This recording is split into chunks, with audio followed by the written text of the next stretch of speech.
Fuqizoni vitin 2025, vitin e trajnimit dhe fuqizimit shpirtëror.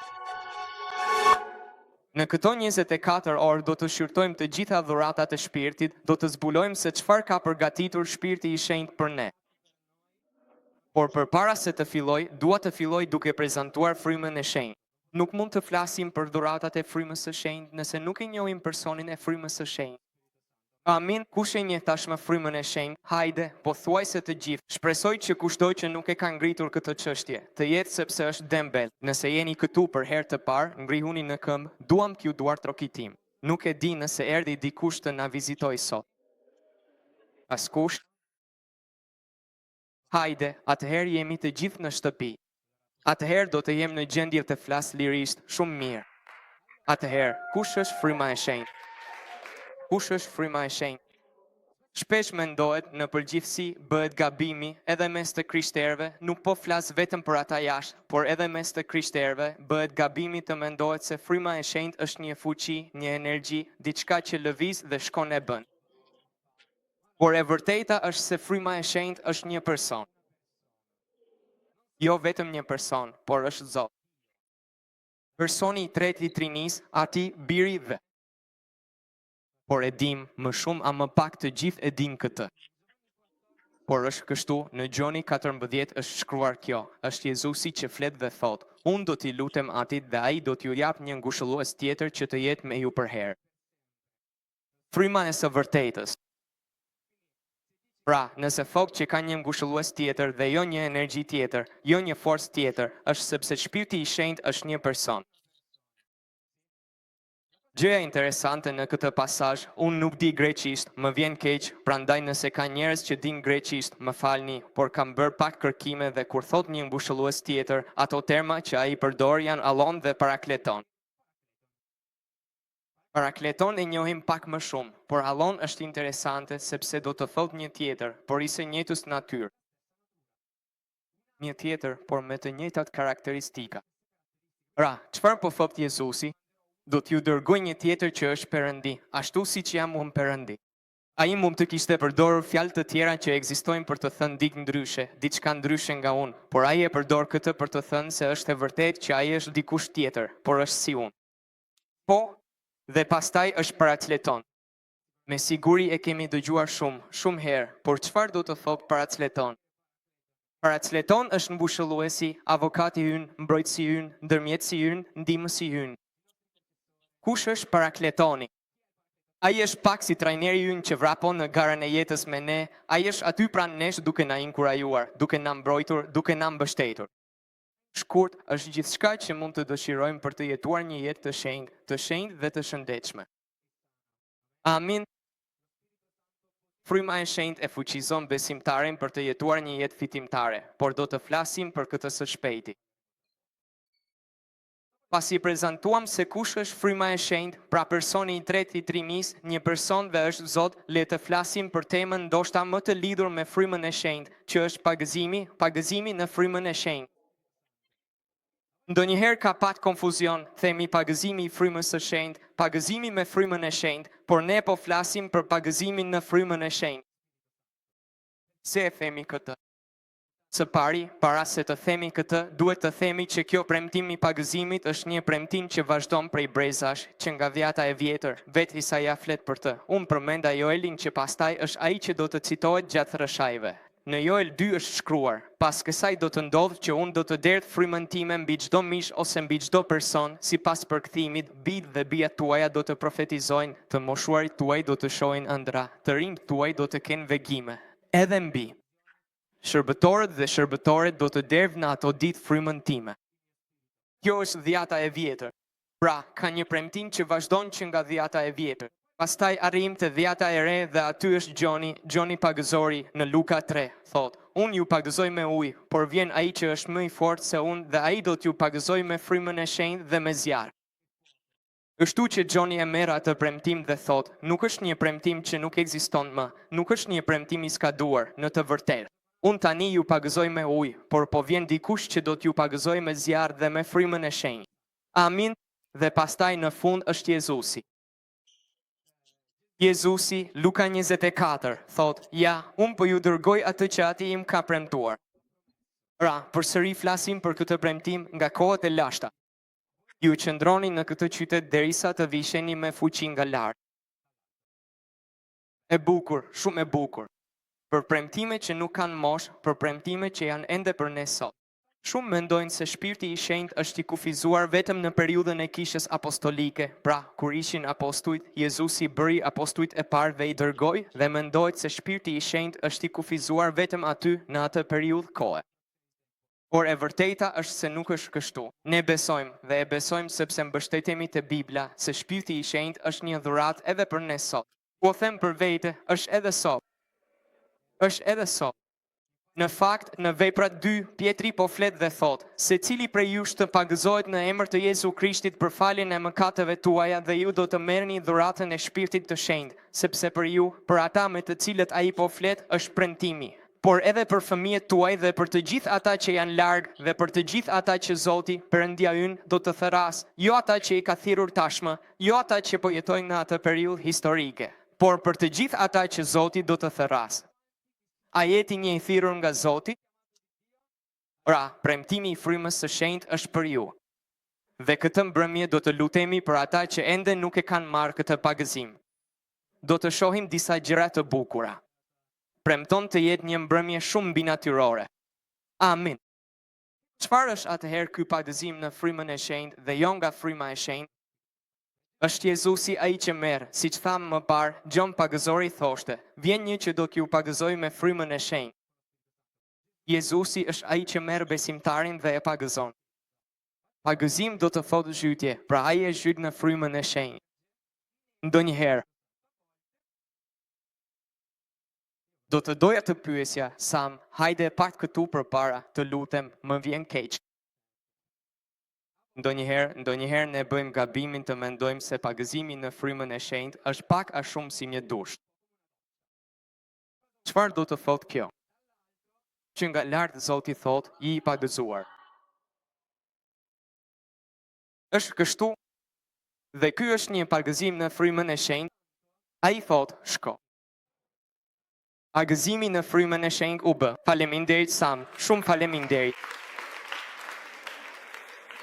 Por ne me të vërtet mendojmë se ky është pagëzim, një dush i ftohtë që vjen nga qielli si për nesh.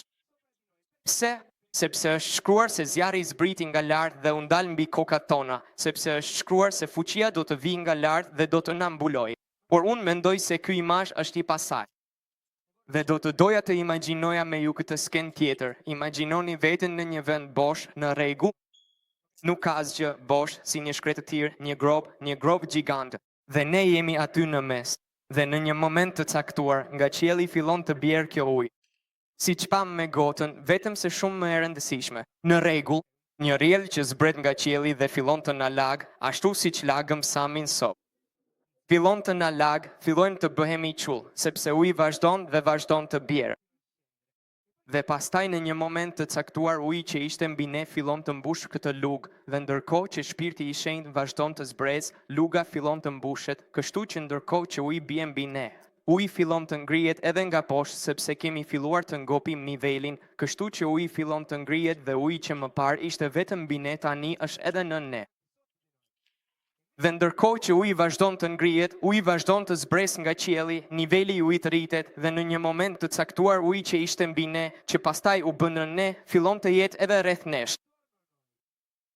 E kuptoni ku po shkojmë?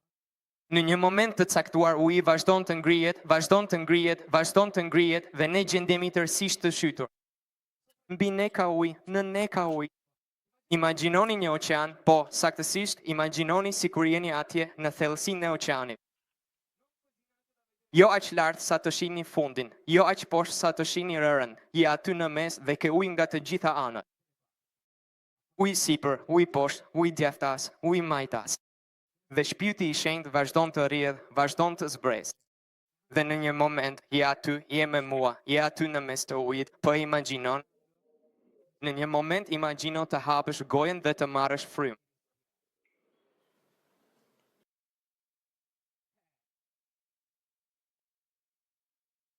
Çfarë ndodh? Uji është gjithandej rreth nesh, hap gojën dhe merr një frymë të thellë. Ndodh që kur ajri që ke brenda teje del jashtë, uji fillon të hyjë dhe në një moment uji që ishte mbi ty, nën ty, rreth teje, fillon të jetë edhe brenda teje. Dhe dua të jap një lajm, ke nevojë të mbytesh në shpirt që të jesh i mbushur me të.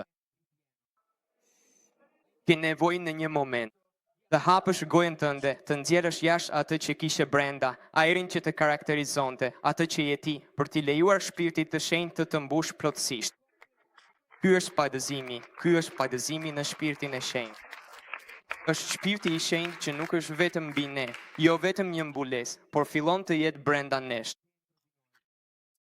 Një padëzim që jo vetëm na mbush, por edhe na transformon. Pra, çfarë është ky padëzim? Sepse tani po flasim për shumë imazhe, por le të shkojmë te thelbi. Çfarë është ky padëzim? Është një përvojë, ndoshta përvoja fillestare, në të cilën një besimtar merr një derdhje të plotë dhe të fuqishme të Shpirtit të Shenjtë. Kemi thënë, Shpirti i Shenjtë vjen mbi ty, të mbush dhe ti fillon të ndjesh diçka të re. Ka ato rryma që thonë, jo, nuk duhet të jesh emocional në gjërat e Zotit. Por e vërteta është se Zoti është emocion dhe Shpirti i Shenjtë është emocion. Edhe ne kemi emocione ndërsa flasim për këtë, apo jo? Pra, në një moment të caktuar ti je i mbushur me fuqinë e Zotit. Prania e Zotit është shumë e fortë pas teje. Shpirti i Shenjtë po lëviz dhe ti fillon të ndjesh diçka ndryshe. Është Shpirti i Shenjtë që po derdhet brenda teje. Dhe kjo gjë nuk mund të lërë të njëjtë. Sepse nëse të lë të njëjtë, ka diçka që nuk shkon. Si ta marrësh atë? Se nuk po marr. Dua këtë pagëzim, këtë fuqi që vjen nga lart dhe që më mbush mua dhe praktikisht më bën një superhero, sepse jam i mbushur me fuqi. Si mund ta marr? Pagëzimi në frymën e Shenjtë është një dhuratë. Nuk është për shkak të meritave të tua, nuk mund të bësh asgjë për të marrë më shumë prej tyre, pa dyshim. Do me thënë, të jetosh një jetë të shenjtëruar, shenjtërim, ne e marrim këtë si të mirëqen, ne jemi në kishë.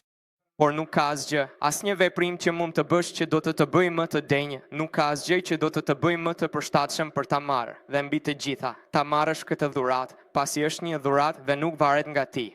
Nuk do të bëjë më të mirë se të tjerët, nuk do të bëjë më të shenjtë se të tjerët, nuk do të bëjë një superheroj më shumë se dikush tjetër që ende nuk e ka marrë. Por për këtë do ta shohim bashkë. Si mund ta di që kam marrë këtë pagëzim në Shpirtin e Shenjtë? Ne besojmë se në një moment të caktuar Shpirti i Shenjtë hyn, rrjedh dhe ne fillojmë të lejojmë që kjo rrjedhje e Shpirtit të Shenjtë të shfaqet përmes të folurit në gjuhë të tjera. Pra, ne fillojmë të flasim një gjuhë që nuk e njohim, nuk e kuptojmë, por e dim me siguri që nuk është e jona. Fillojnë të na vinë këto fjalë, Shpirti i Shenjtë na flet brenda dhe ne fillojmë t'i përsërisim këto fjalë dhe rrjedhim. Së bashku me Shpirtin e Shenjtë, kemi këtë përvojë ku jemi të mbushur me fuqi, disa e përshkruajnë si një ndjesi paqeje, të tjerë si një emocion shumë të fortë. Pastaj secili e përjeton në mënyrën e vet, sepse Shpirti i Shenjtë respekton edhe mënyrat tona, karakteret tona, por ajo që është një përvojë që nuk të lë dot aty ku je. Rrjedh brenda teje dhe del jashtë ky lumë fjalësh. Bibla thot, Jezusi thoshte, nga unë do të burojnë këto lumej, nga ju do të burojnë këto lumej, të cilat janë uji i gjallë, tha ai i frymës. Pra, ajo që fryma e Shenjtë ka bërë brenda nesh duhet të rrjedh prej nesh. Amin. Megjithatë, është e rëndësishme të thuhet se pagëzimi i frymës së Shenjtë nuk është të folurit në gjuhë të tjera. Kjo është shumë e rëndësishme. Të folurit në gjuhë të huaja është një shenjë, është provë, por nuk është ajo. Sepse nëse bëjmë gabimin të themi se pagëzimi është të folurit në gjuhë të huaja, po humbasim një pjesë të madhe të asaj që fryma e Shenjtë dëshiron të bëjë me ne. Amin. Le të shohim 5 gjëra që karakterizojnë një pagëzim me fuqi dhe zjarr. Për ta bërë këtë, dua të lexoj Veprat 2 me ju. Unë mendoj se ky është një nga pasazhet më të njohura. Unë e kam lexuar nga këtu sepse është më e lehtë. Veprat 2 po flasim për Pentekostin. Kur erdhi dita e Pentekostit, të gjithë ishin së bashku në të njëjtin vend. Papritur, nga qielli u dëgjua një zësiera e fortë që frynë dhe mbushi gjithë shtëpinë ku ishin ulur. U shfaqen para tyre gjuhë si flak zjarri që ndaheshin dhe u vendos një mbi secilin prej tyre. Të gjithë u mbushën me frymën e shenjtë dhe filluan të flisnin në gjuhë të tjera, ashtu si fryma u jepte të shprehen. Tani, gjatë gjithë kësaj kohe, në Jeruzalem qëndronin disa hebrejnë, burra fetar nga çdo kom nën qiell. Kur ndodhi ai zë, turma u mblodh dhe u hutua, sepse secili i dëgjonte të flisnin në gjuhën e vet. Dhe çuditeshin e habiteshin, duke thënë, a nuk janë Galileas të gjithë këta që flasin, si ka mundësi që i dëgjojmë të flasin secili në gjuhën tonë amtare? Ne Part, Med, Elamit, banor të Mesopotamis, të Judes dhe të Kapadokis, të Pontit dhe të Azis, të Frigjis dhe të Pamfilis, të Egjiptit dhe të pjesëve të Libis Kirenaike dhe pelegrin romak, si hebrejnë ashtu edhe prozelit, Kretas dhe Arab, pra të gjithë Puljes, Kalabres, të gjithë së bashku, i dëgjojmë të flasim për veprat e mëdha të Perëndis në gjuhët tona. Dhe gjithë çuditeshin dhe ishin të hutuar, duke i thënë njëri tjetrit, çfarë do të thotë kjo? Por të tjerë i taunin dhe thoshin, jam plot. Me verë të ëmbël. Por Pietri i madh, u ngrit në këmbë bashkë me të 11-tët, ngriti zërin dhe u foli atyre kështu. Burra të Judes dhe ju të gjithë që banonin në Jeruzalem, ju bëft e ditur kjo dhe dëgjoni me kujdes fjalët e mia. Sa e bukur është kjo histori. Një zbritje e fuqisë së Zotit nga lart. Tërmet, zjarr. Sa më shumë të kesh, aq më shumë shto. Pastaj, në një moment të caktuar, fillojnë të flasin në gjuhë që nuk i kuptojnë. Dhe nga jashtë, të gjithë i kuptojnë në gjuhën e tyre. Dhe pastaj Pietri ngrihet, fillon të flas, mban një predikim të jashtëzakonshëm, që ju këshilloj ta lexoni, madje ndoshta për ata që mësojnë me planin, sapo e kemi lexuar.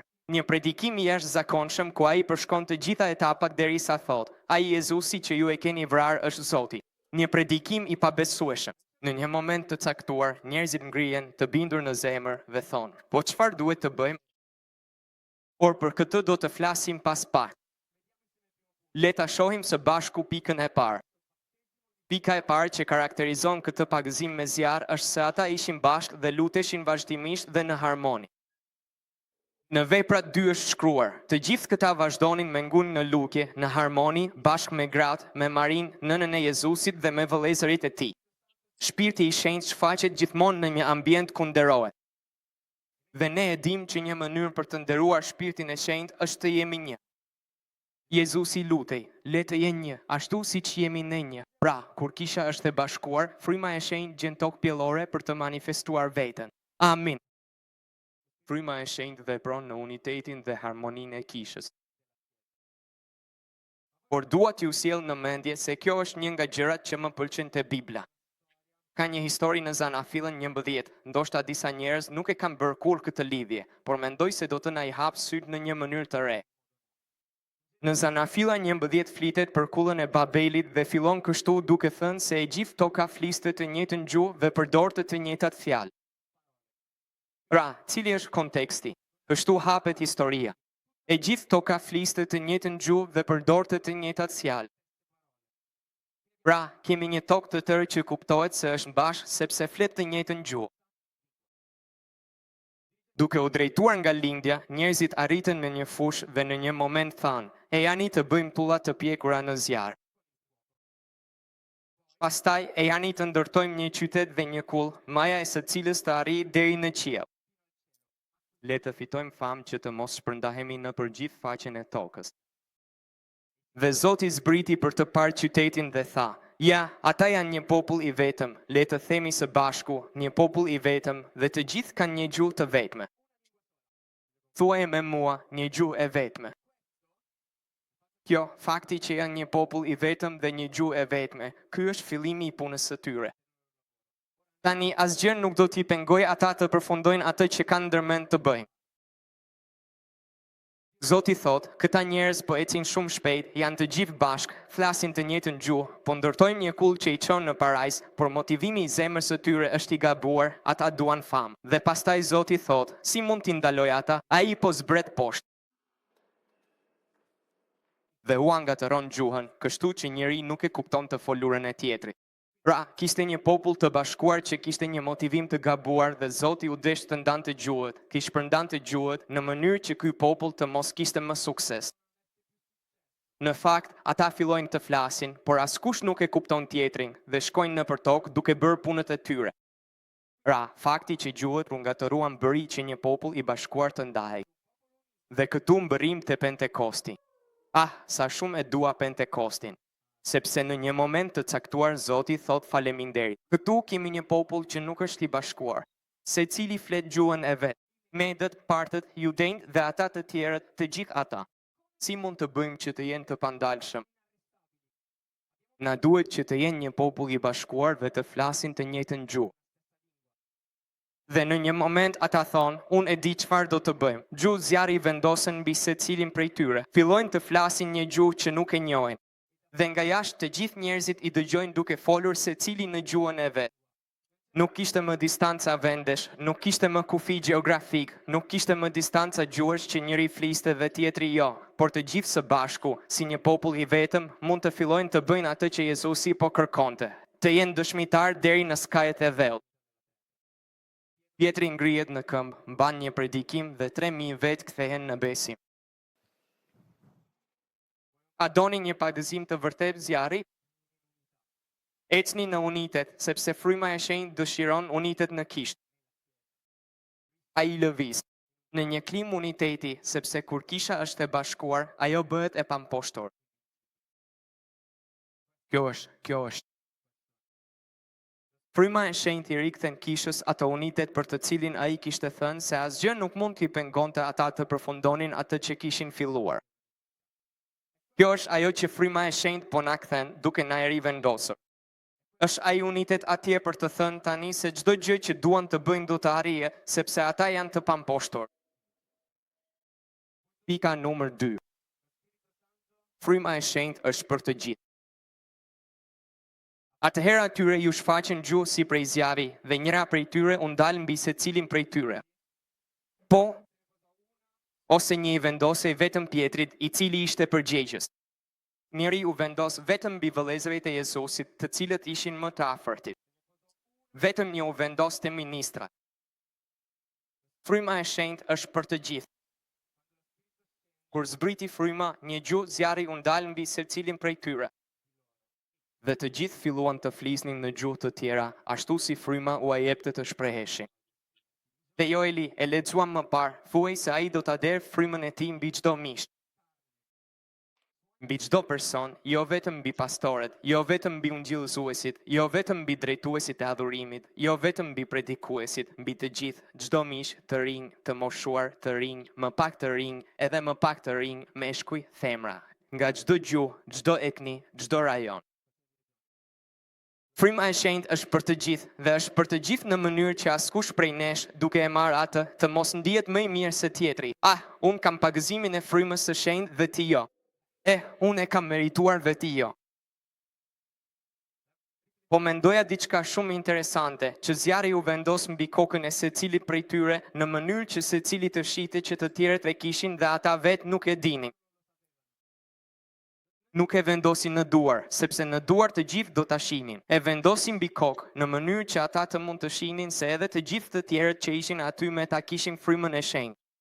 Secili e kuptonte vajosjen që po ndodhte mbi vëllain e vet në mënyrë që vështrimi të ishte i përqendruar te tjetri, pa thënë unë e meritoj më shumë se ti, por është fryma e shenjtë që zbret dhe i mbush të gjithë sipas dëshirës së tij. Amin.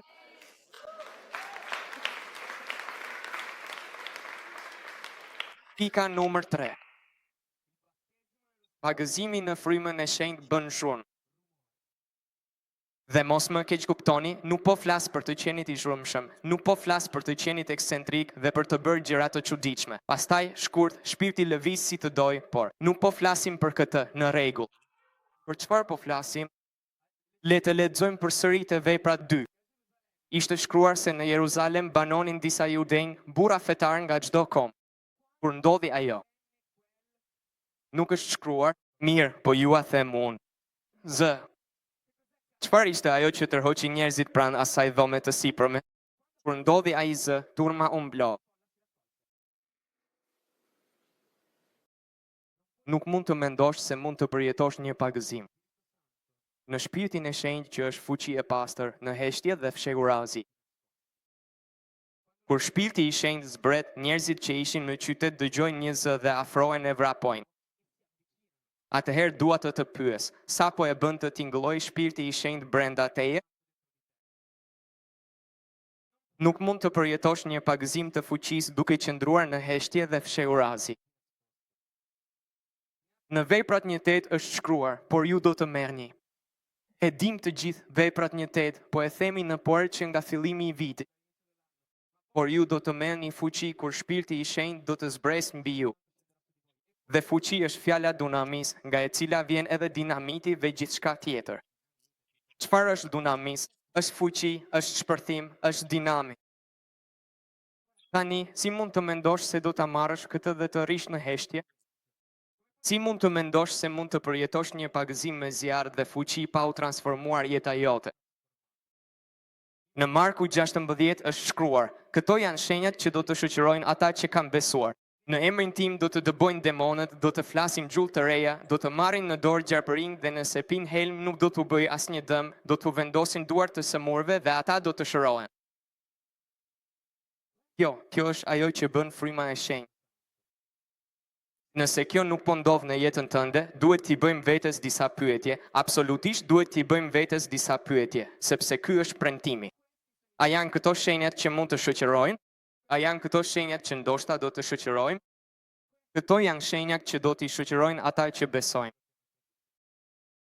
Amin, ne mund t'ja kërkojmë këtë frymës së shenjtë.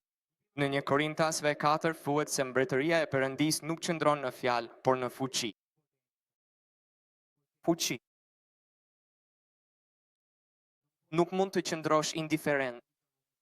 Jeta juaj nuk mund të mbetet e njëjtë, sepse kur fryma e shenjtë hyn në ty dhe ti pagëzohesh në frymën e shenjtë, ti fillon të kesh të njëjtën fuqi, thot Bibla, që e ringjalli Jezusin nga të vdekurit. Do të thotë që ti ke brenda teje një frymë që i rrëmben shpirtrat nga vdekja. Brenda teje ke një frymë që të jep një fuqi mbinatyrore, të njëjtën që e ringjalli Jezusin nga të vdekurit. Dhe ti do të më thuash se mund të qëndrosh indiferent, dhe se kjo nuk prodhon një ndryshim në jetën tënde? Kur fryma e shenjtë na mbush plotësisht, ne kemi forcë të bëjmë agjerime. Fuqi për të falur, fuqi për të ngritur dhe për të lutur, fuqi për të ndërmjetësuar, fuqi për të ecur përpara pavarësisht gjithçkaje. Këtë bën fuqia e Zotit. Fuqia për të qenë dëshmitar të efektshëm, edhe kur të gjithë përreth ne shtallen me ne. Sepse ndërkohë që disa u tërhoqen nga zhurma për të zbuluar çfarë po ndodhte, pyesnin veten se çfarë do të thotë kjo. Të tjerë i shikonin dhe me një të qeshur thoshin, janë të dehur. Përgatitu. Dhe kur pagëzimi i shpirtit të shenjtë vjen, kur shpirti i shenjtë të mbush plotësisht, ti do të bësh zhurmë. Dhe kjo zhurmë disa u pëlqen. Disa të tjerëve pak më pak. Por mund të jesh i sigurt për një gjë, askush nuk mbetet indiferent kur shpirti i shenjtë zbret në tokë. Në rregull. Pika e 4, shpirti i shenjtë të mbush me autoritet dhe efikasitet. Pietri nuk kishte arsim, Pietri nuk ishte rabin, Pietri nuk ishte prift, Pietri nuk rrinte në sinagoga. Por në një moment të caktuar, kur shpirti i shenjtë zbret, Pietri ngrihet dhe më bën të qesh, sapo lexoja dhe më vinte për të qeshur, sepse ai ngrihet dhe thot: "Burra të Judes, dëgjoni me kujdes atë që do t'ju them." Pra, ky ngrihet nga hiqi, me njerëzit përreth që ishin të gjithë, Bibla thot që ishin burra të fesë, ishin fetarë që kishin ardhur në atë moment sepse ishte Pentekostia, që ishte një fesë, kështu që të gjithë ishin burra fetarë. Dhe Pietri ngrihet në mes të gjithë këtyre burrave fetar, ai që ishte një njeri i thjesht pa arsim, dhe thot: "Burra, dëgjoni shumë mirë atë që do t'ju them, kushtoni vëmendje." Pastaj predikon dhe Bibla thot, në fund të predikimit të tij, që ata ngrihen në këmbë, Veprat 2:37, kur i dëgjuan këto gjëra, u prekën thellë në zemër dhe i thanë Pietrit dhe apostujve të tjerë: "Vëllezër, çfarë duhet të bëjmë?" Për të gjithë ata që ndihen shumë të vegjël, shumë ignorant, shumë të paftë, shumë të pamjaftueshëm, dua t'ju jap një lajm, është fryma e shenjtë që do t'ju jap autoritet dhe efektivitetin. Pavarësisht prejardhjes suaj shoqërore, pavarësisht arritjeve tuaja, pavarësisht pozicionit që mbani, qoftë në kish apo në punë, është fryma e shenjtë që do t'ju jap autoritet dhe efektivitet. Autoritet për të ngritur, autoritet për të folur dhe efektivitet për të bindur. Ishte fryma e shenjtë që bind e dim, por ai përdor autoritetin dhe efektivitetin që ka vendosur në secilin prej nesh. Amin. Pika e 5. Pagëzimi nuk është vetëm për ty. Sa prej jush po mendonin tashma, o Zot, çfarë fuqie që kam brenda vetes, dua të dal të ndryshoj botën, të dal jashtë të predikoj, 3000 veta të kthehen dhe pastaj në një moment vendos duart dhe të sëmurët shërohen. Haj gjarpërind dhe nuk më bëjnë asgjë bukur, shumë bukur, por pagëzimi nuk është vetëm për ty. Kur ndodhi ai zë, kur shpirti i shenjtë zbriti, turma u mblodh. Jo ata ishin tashmë bashk, ishin tashmë në dhomën e sipërme, apo jo. Ata po luteshin tashmë, të gjithë ishin në një mendje, por kur vjen ai zë, turma jashtë mblidhet dhe shkon të dëgjojë çfarë po ndodhte. Dhe Bibla thotë se ata çuditeshin dhe habiteshin. Sigurisht, pagëzimi në shpirtin e shenjtë dhe rrjeta e shpirtit të shenjtë në jetën tonë sjellin përfitime edhe për ne.